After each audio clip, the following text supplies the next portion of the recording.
You must always follow the same rules for handling all types of firearms safely. And to make it easier to remember these rules, we use two acronyms.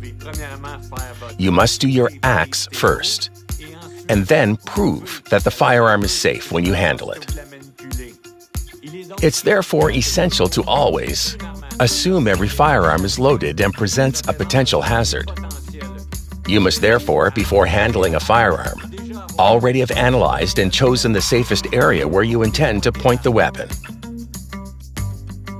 Once this area is chosen, control the muzzle direction at all times. Handling the firearm will now be safer for you and others. Now, remember that your trigger finger must be kept off the trigger and out of the trigger guard. And finally, see that the firearm is unloaded. Prove it's safe. Obviously, each firearm has its own type of opening mechanism. You must therefore be able to know how it works to open it properly to remove the ammunition and check if the chamber is empty.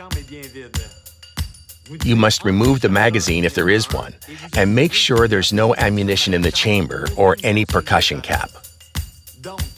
So, when you're in the presence of a firearm, you must be in the habit of doing your acts and then prove that the firearm is safe. To prove that the firearm is safe, you must always point the firearm in the safest available direction. Then, be sure to remove all ammunition. Observe the chamber closely, making sure that it is empty.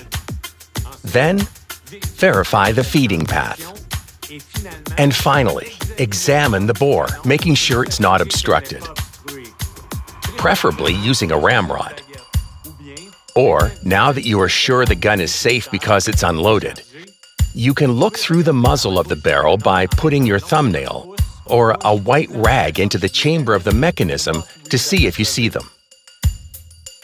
Now that you've proven that the gun is safe, you must leave it open if you want to hand it to someone, or lock it if you want to store it. All these actions must become habits that are well anchored in your behavior. Feel free to share them.